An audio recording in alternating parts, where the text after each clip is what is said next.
Good morning children's बच्चों। आज हम पढ़ेंगे पाठ एक नई शुरुआत।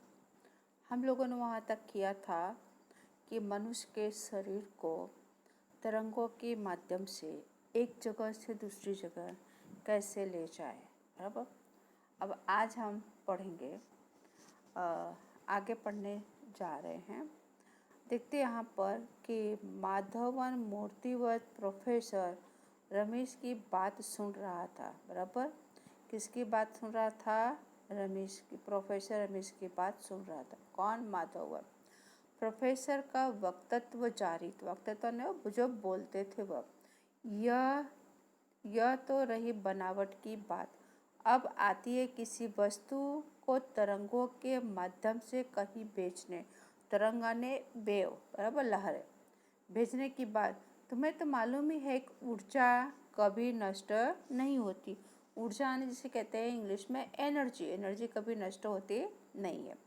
हाँ, उसका स्वरूप परिवर्तित किया जा सकता है। जैसे विद्युत ऊर्जा, विद्युत अरे इलेक्ट्रिक, बराबर, इलेक्ट्रिक ऊर्जा को यांत्रिक ऊर्जा में, आणविक ऊर्जा को विद्युत ऊर्जा में। बराबर।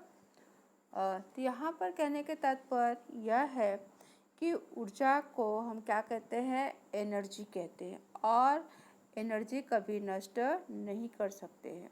उसे सिर्फ एक स्वरूप से दूसरे स्वरूप में रूपांतरित कर सकते हैं। जैसे उदाहरण के तौर पर जब आप स्विच चालू करते हैं और बल्ब जलता है, उस वक्त विद्युत ऊर्जा क्या, इलेक्ट्रिक एनर्जी का प्रकाश ऊर्जा ने लाइट एनर्जी में क्या होता है? रूपांतरित होता है। ऐसे ही सूर्य का प्रकाश ऊर्जा जब सोलर सेल पर पड़ता है तो हमें विद्युत ऊर्जा मिलती है। इससे यह साबित होता है कि हम किसी ऊर्जा का निर्माण नहीं कर सकते हैं। बराबर। क्या? हम किसी ऊर्जा के निर्माण नहीं कर सकते हैं, उससे सिर्फ एक टाइप से दूसरे टाइप में कन्वर्ट करते हैं। बराबर।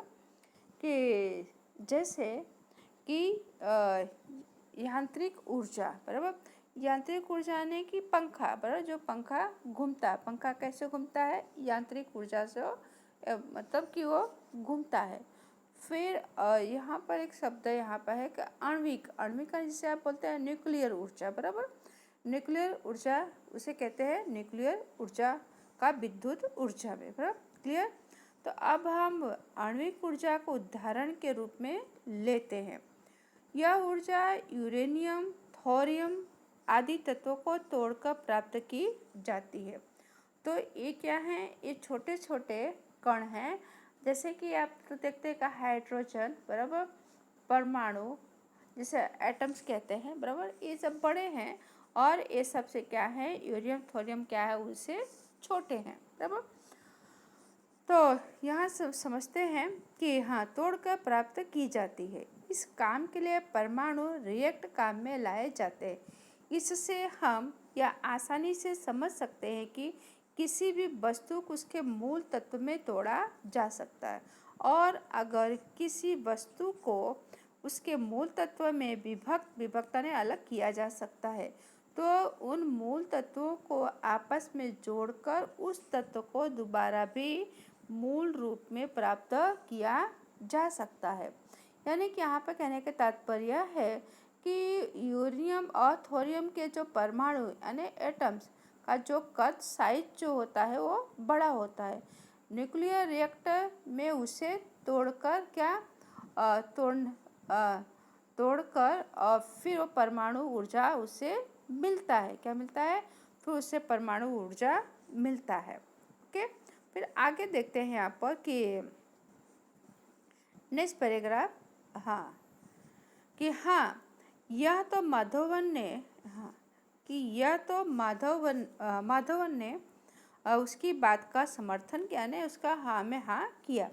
प्रोफेसर रमेश ने अपनी बात आगे बढ़ाई, और तुम्हें यह भी मालूम है कि हमारे शरीर भी विभिन्न प्रकार के तत्वों से मिलकर बना है।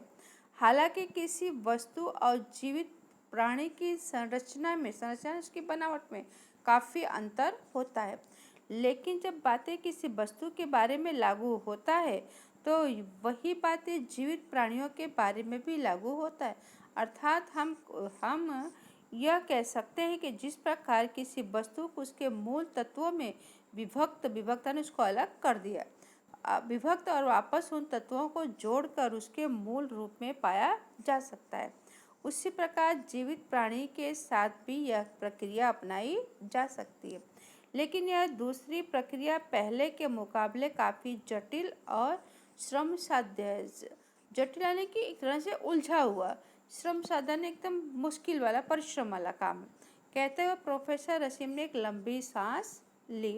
यानी कि यहाँ मतलब कहने का तात्पर्य है कि इस प्रक्रिया से विपरीत प्रक्रिया भी संभव है कि जिसमें छोटे परमाणु मिलाकर बड़ा परमाणु बनता है और साथ में ऊर्जा भी मिलती है।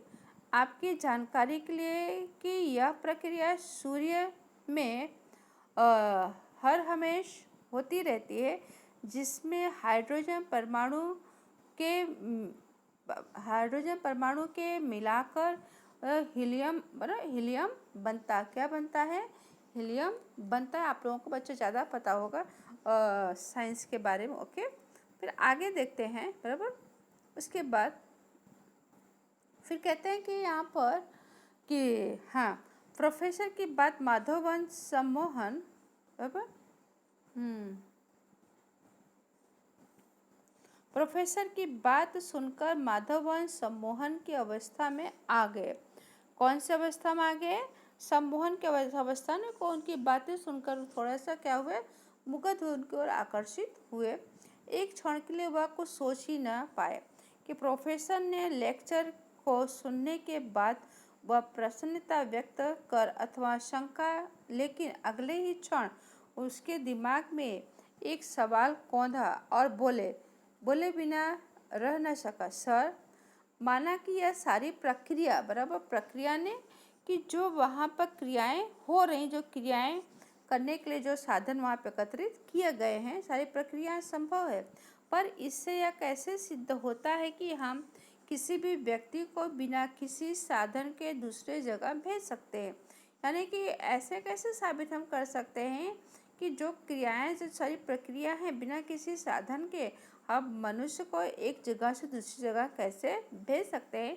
इस तरह का प्रश्न उठाए। जैसे हम लोगों के मन में आता है कि तरंगों के द्वारा कैसे मनुष्य के शरीर को एक जगह दूसरी जगह भेजा जा सकता है, बराबर। तो माधवन की बात सुनकर प्रोफेसर, बराबर, क्या किए? वो थोड़ा मुस्कुरा दिए, बराबर, चेहरे पर हल्की सी मुस्कान दौड़ी। वे बोले, मैंने कब कहा कि बिना किसी साधन के हम किसी को एक स्थान से दूसरे स्थान पर भेज सकते हैं? मैं तो सिर्फ यह कह रहा हूँ कि जिस प्रकार किसी फिल्म को, यहाँ ध्यान देंगे बच्चे, जिस प्रकार किसी फिल्म को जब कोई मूवी बनती है तो एक ही जगह का मूवी होती नहीं है, वो अलग अलग जगह का होता है। कहीं सिंगापुर का होता है, कहीं बेंगलोर का होता है, लेकिन उसको क्या करते, उसको कैसे कनेक्ट करते, बनती कहीं और है, फिर वो चीज़ें कहाँ, टेलीविज़न के सेट पर उसको लाया जाता है। तो फिल्मों के खास प्रकार की तरंगों में परिवर्तित करके उसे एक स्थान अर्थात टीवी स्टेशन से प्रक्षेपित कर दूसरे स्थान यानी कि टीवी सेट पर प्राप्त कर लेते हैं। उसी प्रकार हम पहले किसी वस्तु अथवा व्यक्ति को पहले उसके मूल तत्वों में विभक्त करेंगे। मूल तत्व, बराबर, जिस तरह हमारा शरीर क्या, हमारे शरीर 5 तत्वों से बना हुआ है और आप लोगों को अच्छी तरह से पता है 5 तत्व कौन कौन से हैं, बराबर। कहते हैं कि जैसे जल, पानी, अग्नि, वायु, हवा, बराबर, पृथ्वी, ये 5 तत्व हैं और ये 5 तत्वों से हमारे शरीर की रचना हुई है, बराबर। तो बता रहे यहाँ पर विभक्त कर सकते हैं और उसे भी परिवर्तित किया जा सकता है। जहाँ पे इन तरंगों का ग्रहण किया जाएगा, यह वहाँ तरंगों को वापस मूल तत्वों में परिवर्तित करके उसके मूल रूप में पुनः बदल दिया जाएगा। इसमें कोई खास समझने जैसा नहीं है, बराबर। तब आगे देखते हैं, इसके बाद आगे वाला देखते हैं पैराग्राफ कि और तभी अचानक माधवन की तंद्रा भंग हो गई। कंधराने को उनको एक तरह की क्या नींद आ रही थी, फिर उनकी आंखें खुली अचानक ऐसा। तो कारण था माधव प्रक्षेपण यंत्र से जुड़े पावर सप्लाई बॉक्स से उठने वाला धुआं। यह देखकर माधवन हक्का बक्का सा रह गया। हक्का बक्का सा रह गया ने क्यों, आश्चर्यचकित हो गया। अरे ये क्या हुआ, जो हम क्रियाएं कर रहे थे उसमें ऐसा कैसे ये हो गया। बराबर। तो उसने मॉनिटरी पर एक उड़ती सी नज़र डाली। उसका ध्यान कहाँ गया, मॉनिटरी पर गया। प्रोफेसर रसीम का शरीर तरंगों में परिवर्तित होकर के, यानी कि उसका ध्यान कहाँ जाता, मॉनिटरी में जाता और देखता है जो प्रोफेसर है उनका शरीर कहाँ, तरंगों में, वे में वो परिवर्तित हो गया। प्रक्षेपण यंत्र अनेक प्रक्षेपण के द्वारा क्या ईश्वर की तरफ वो जा रहा है। लेकिन अचानक क्या हुआ, एक घटना घटित हुई। क्या घटना घटित हुई कि पावर सप्लाई जो था वहाँ से उसके बॉक्स में क्या हो रहा, धुआं निकलने लगा। माधवन का शरीर पसीने से नहा उठा, क्योंकि उन्होंने देखा कि प्रोफेसर का मतलब कैसी घटना घटित हो रही है।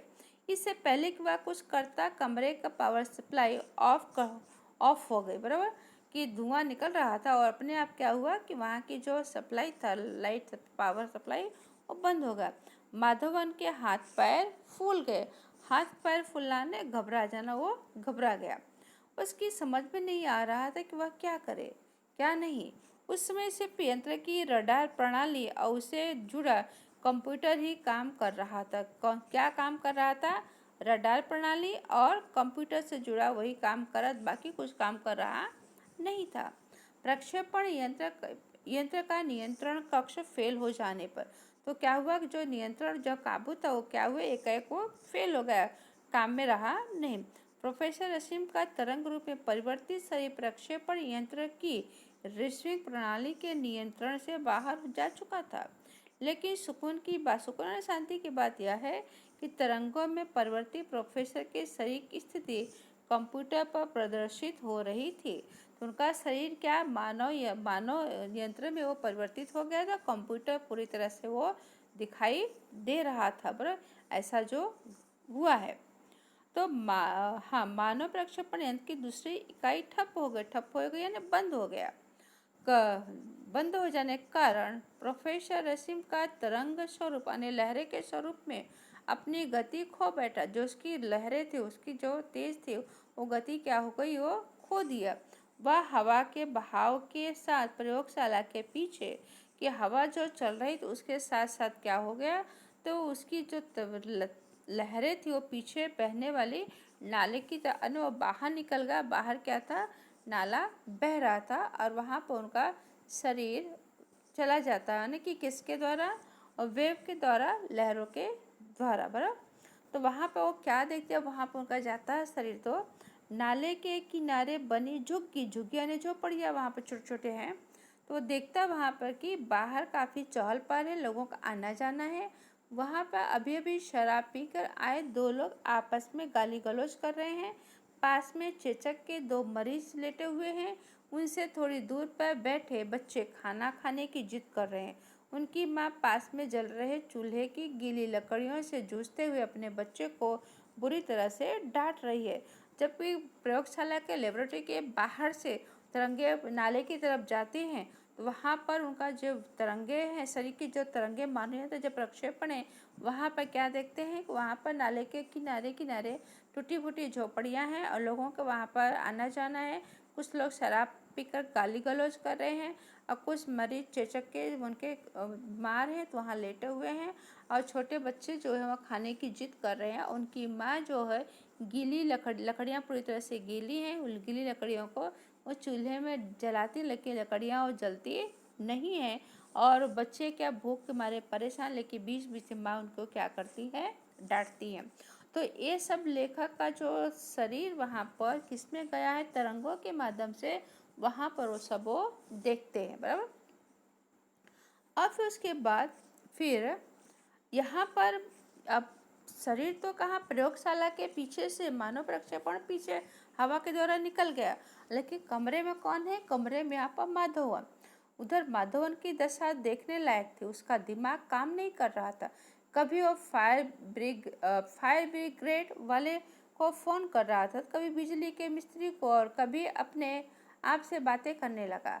उस उपक्रमों से 15 मिनट तक समय कब व्यतीत हो गया पता चला नहीं, कि वो अपने में इतना उलझा रहा कि फ़ोन करने के चक्कर में मतलब कि घटना ऐसी कैसी घटित हो गई और वहाँ से क्या हुआ, सप्लाई बॉक्स में से धुआं उठने लगा और जिसे देख कर के वो बहुत परेशान हो गया। पर उपक्रमों ने नियमित किए जाने वाले कार्य संबंधी बराबर, तो ऐसा ये सब क्या हुआ जिसे देख कर को माधवन परेशान हो गया। सहसा माधवन दिमाग में एक विचार कौधा ने एक उसको विचार आया। उसने प्रक्षेपण यंत्र के शीश को पावर सप्लाई बॉक्स से निकाला, कि जहाँ धुआं निकल रहा था उसने क्या किया, वहाँ से स्विच को पावर बॉक्स से निकाला और फिर सीधे बिजली के स्विच से जोड़ दिया।